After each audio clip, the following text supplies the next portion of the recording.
Elias thought he had built a fortress to keep the world out, but when a desperate knock shattered the silence before dawn, he realized fate was about to bring the world crashing in. A woman, a child, and a past too dangerous to ignore would turn his quiet refuge into a battleground for love, survival, and redemption. The lamp cast a solitary circle of light on the rough-hewn table, a small island in the vast, encroaching darkness of the prairie. Elias sat within its glow, his hands, calloused and scarred from years of mending fences and breaking horses, meticulously cleaning the components of his rifle. Each piece was laid out in perfect order, a testament to a man who found solace in routine, in the predictable mechanics of steel and wood.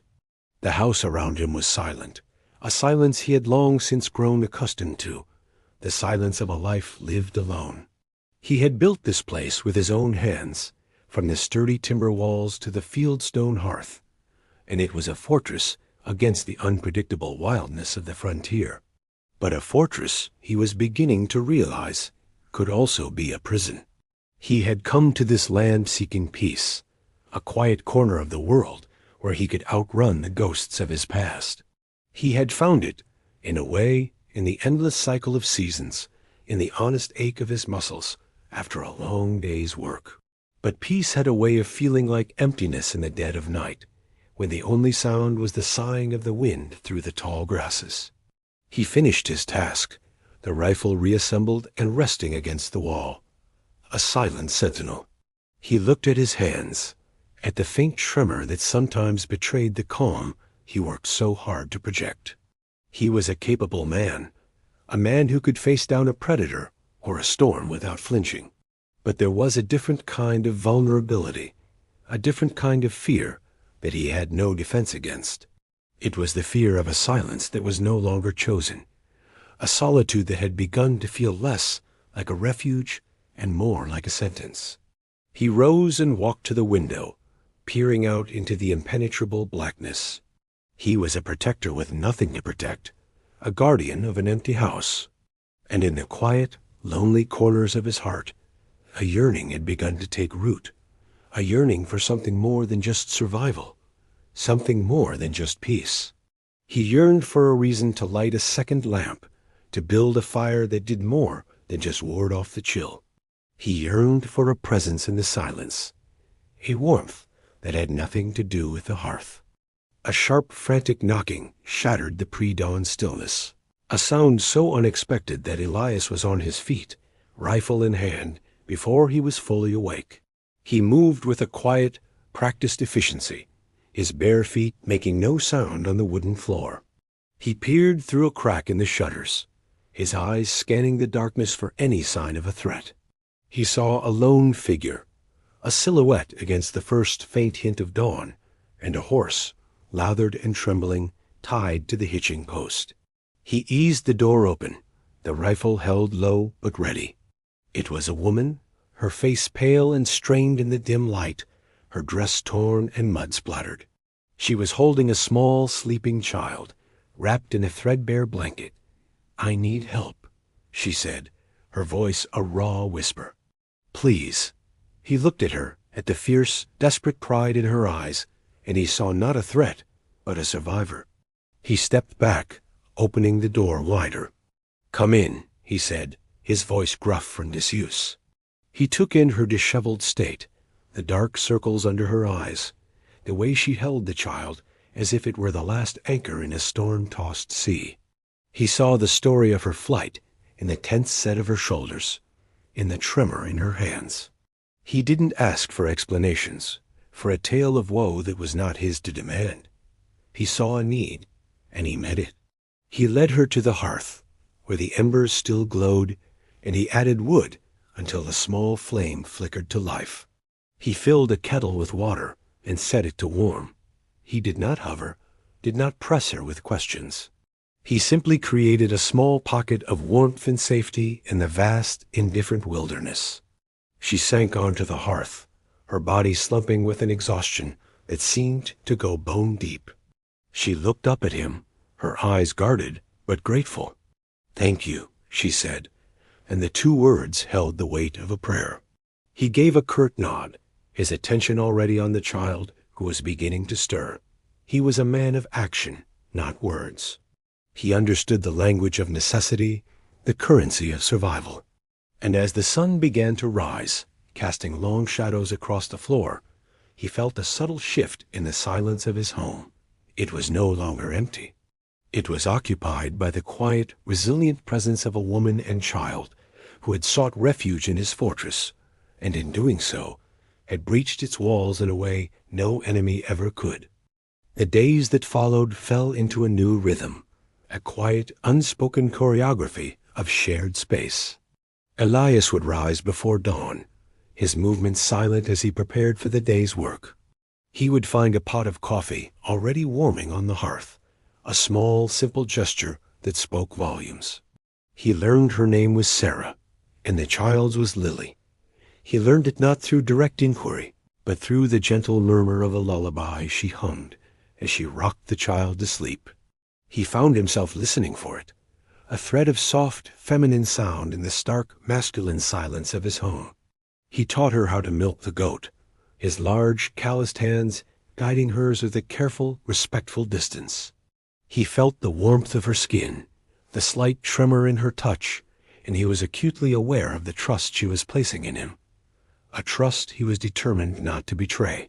He watched her mend his shirts, her stitches small and neat, a quiet act of domesticity that felt more intimate than any conversation.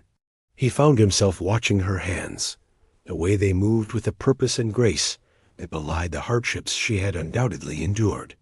He saw the strength in her, the resilience that was as much a part of her as the color of her eyes. She was not a broken thing to be pitied or fixed. She was a survivor, and he found himself admiring her for it. One evening, he returned from the fields to find the scent of baking bread filling the small cabin. It was a scent from a life he had long since left behind, a scent of home and hearth and a woman's touch. He stood in the doorway, a silent, looming figure, and watched as she pulled a golden loaf from the small oven. She turned and saw him, a faint blush coloring her cheeks. "I hope you don't mind," she said, her voice soft. "I found some flour." He simply nodded, his throat tight with an emotion he couldn't name. He had built this house to be a shelter, a place of refuge, but she was making it a home. And as they sat at the table, raking bread together in the warm glow of the lamplight, the silence was no longer one of loneliness, but of a quiet, burgeoning companionship. The summer heat settled over the prairie, a thick, heavy blanket that made the air shimmer. The days were long and filled with the endless tasks of frontier life, but the evenings brought a small measure of relief, a slight breeze that rustled the tall grasses and carried the scent of dust and distant rain. It was in these quiet hours, after the day's work was done and Lily was asleep in her small cot, that the space between them seemed to shrink, the silence filled with a palpable, unspoken longing. One evening, Elias was sharpening his axe on the porch, the rhythmic scrape of stone against steel, a familiar, comforting sound.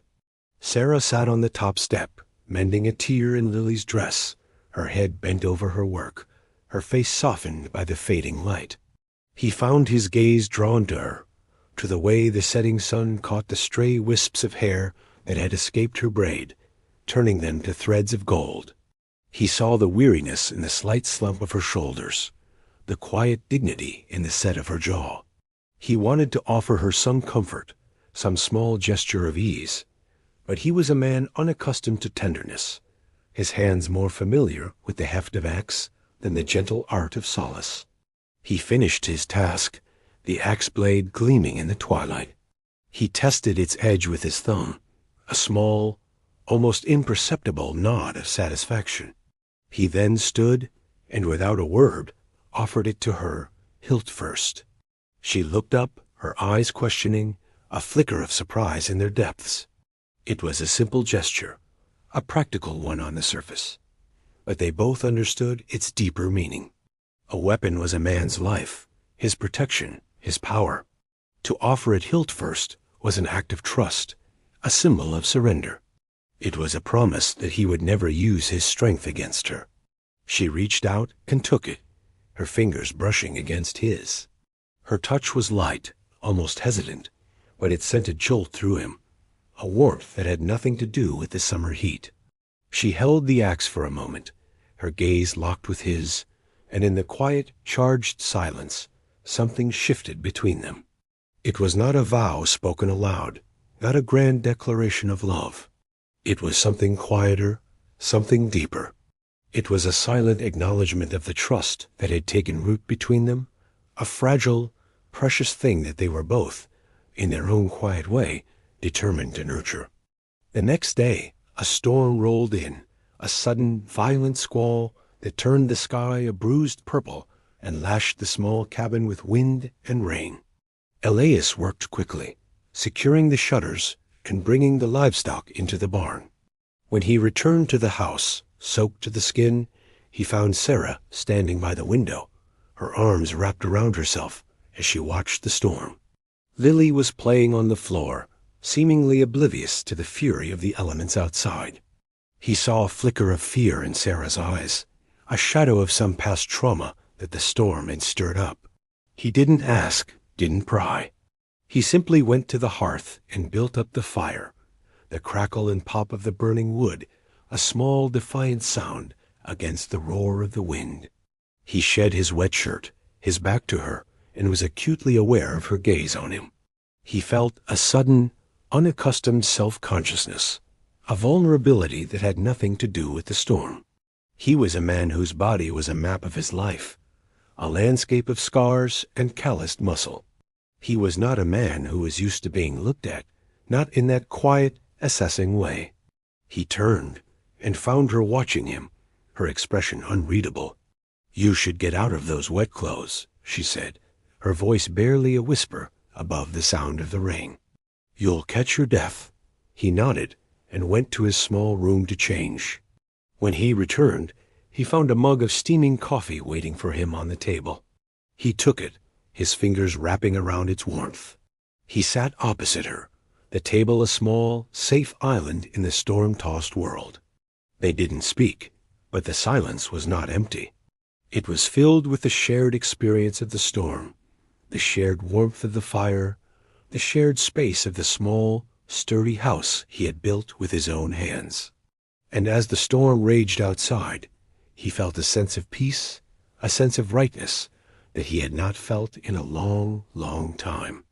He looked at her, at the firelight flickering on her face, and he knew, with a certainty that settled deep in his bones, that he would do whatever it took to keep her safe, to be the calm in her storm. The storm passed, leaving the world washed clean and glistening in its wake. The air was fresh and cool, and the scent of damp earth filled the small cabin. That evening, as they sat in their accustomed silence, the only sounds the gentle crackle of the fire and the soft, even breathing of the sleeping child, Sarah spoke, her voice so soft that he had to lean forward to hear her. "He's coming," she said, and the two words were heavy with a dread that made his blood run cold. She didn't have to say who he was. He knew, with a primal, protective instinct, that she was talking about the man she was running from, the man who had put the fear in her eyes. "He'll have heard about the broken wagon," she continued, her voice gaining a slight tremor. "He'll have tracked me this far." Elias said nothing, but he felt a cold, hard knot of anger tighten in his gut. He looked at her, at the way she was twisting a loose thread on her sleeve, her knuckles white. He saw the terror she was trying so hard to conceal, and he felt a surge of protectiveness, so fierce it almost choked him. He reached across the table, and with a gentleness that surprised even himself, covered her hand with his. Her hand was cold, and he wrapped his fingers around hers, trying to impart some of his own warmth, his own strength.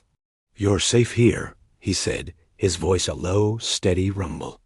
It was not a boast, not an empty promise. It was a statement of fact, a vow sealed with the simple, solid weight of his hand on hers.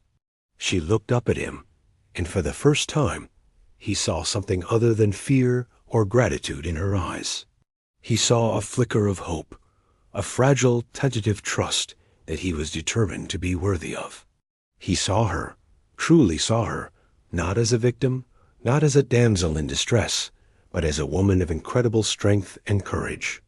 And in that moment, in the warm, flickering light of the fire, he knew that his quiet, solitary life was over. He was no longer just a man in a house.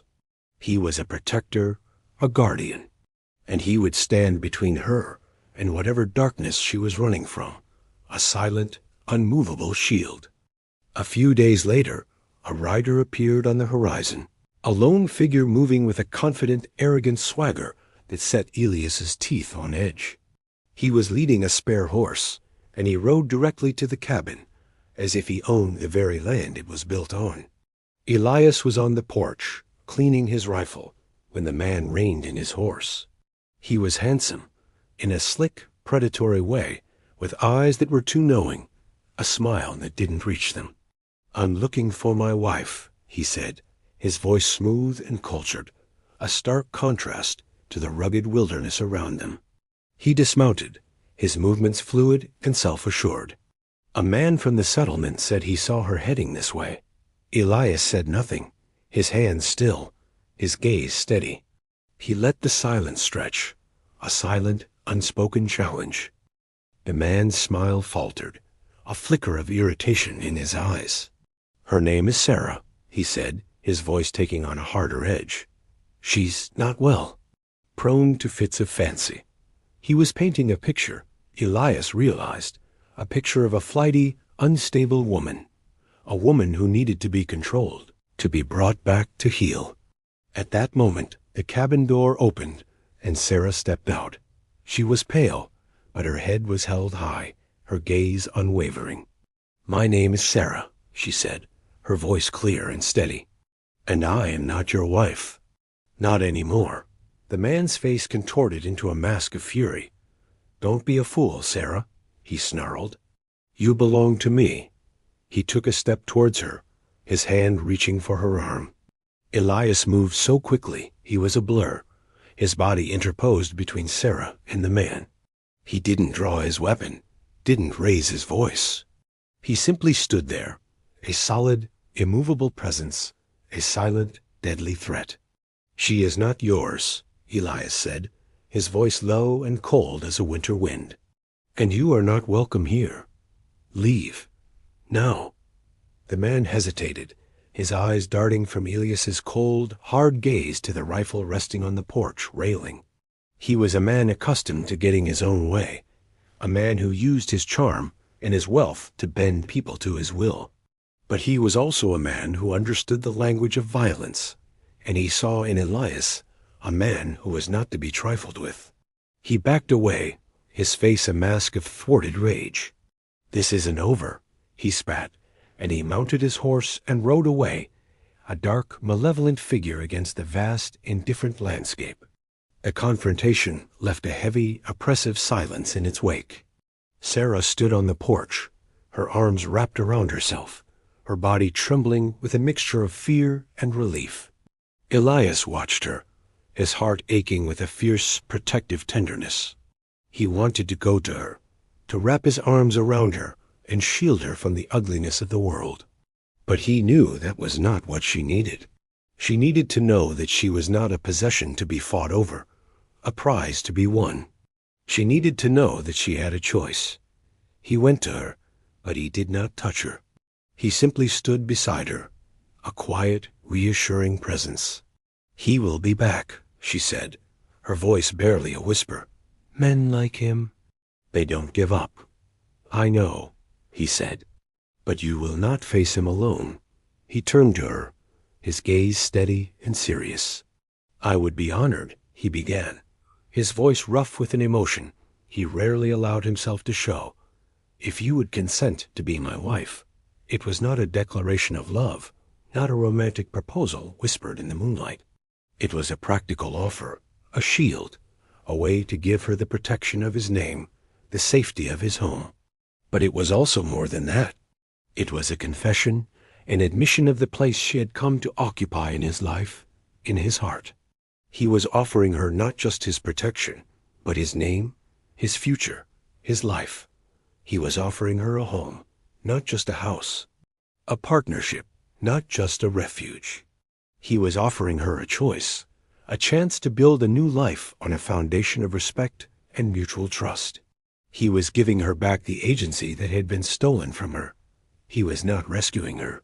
He was standing with her and letting her choose her own path.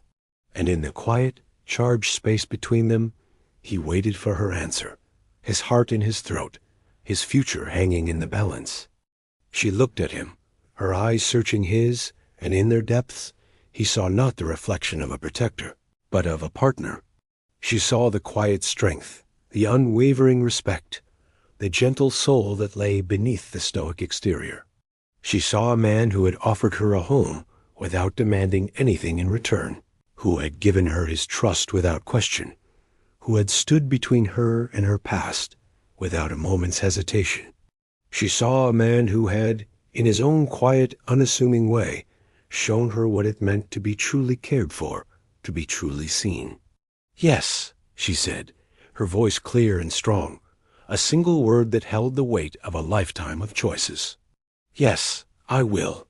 The simple, unadorned word was a vow, a promise, a new beginning. It was the sound of a door closing on a painful past and another opening onto a future she had never dared to dream of. In the days that followed, a quiet, almost reverent tenderness settled between them. The unspoken longing that had simmered beneath the surface was now acknowledged, a gentle, steady flame that warmed the small cabin more than any hearth fire. There were no grand pronouncements, no flowery declarations. Their love was a quiet, practical thing, expressed in the small, everyday acts of devotion. He would leave a wildflower on her pillow in the morning, a small splash of color against the rough-spun linen. She would mend a tear in his coat, her stitches a neat, precise testament to her care. They would work side by side in the garden, their hands in the rich, dark earth, their movements a silent, harmonious dance. They were two solitary souls who had found in each other a kindred spirit, a safe harbor in the often harsh world. They were building a life together, not on the shifting sands of passion, but on the solid rock of mutual respect, shared values, and a deep, abiding affection that had grown in the quiet, fertile ground of their shared solitude. And as the summer days began to shorten, a sense of peace settled over the small homestead, the quiet, contented peace of two people who had found their place in the world and in each other. As promised, the man, whose name they learned was Caldwell, did not give up. He returned, not with threats of violence, but with the more insidious weapon of the law. He arrived with the town sheriff, a man whose loyalty was clearly bought and paid for. Caldwell stood on the porch, a smug, triumphant smile on his face, a legal document in his hand. "This is a warrant," he announced, his voice dripping with false civility, "for the return of my runaway wife." Sarah stood behind Elias, her hand resting on his arm, a silent gesture of solidarity. Elias met the sheriff's gaze, his own eyes cold and hard. "She is not his wife," he said, his voice a low, dangerous rumble. "She is my wife. We were married by the circuit judge 2 days ago." He produced his own document, a simple, handwritten marriage certificate, signed and sealed by the judge. The sheriff looked from one document to the other, a flicker of uncertainty in his eyes. Caldwell's face darkened with fury. "This is a sham," he snarled. "A trick." "It is the law," Elias said, his voice unwavering. He looked at Sarah, and in that shared glance, there was a world of unspoken understanding, of shared resolve. They were a united front, a fortress of two. They had made their choice, and they would stand by it together. The sheriff, a man who, for all his bluster, was not inclined to challenge a legally binding document, or a man with Elias's quiet, deadly competence, shrugged his shoulders. "My hands are tied, Mr. Caldwell," he said, not even trying to hide his relief.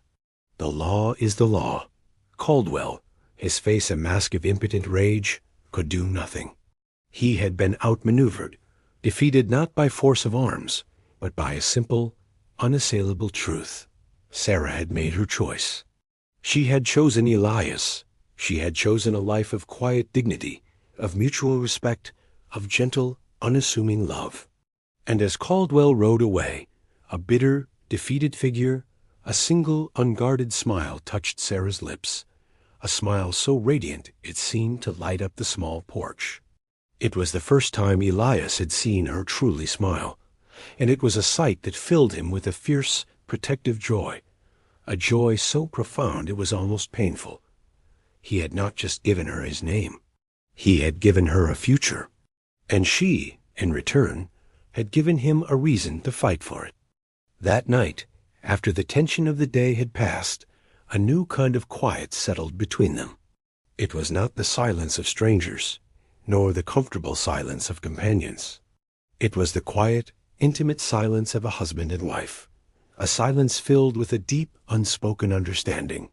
He sat by the fire, cleaning his rifle, his hands moving with their accustomed, methodical grace.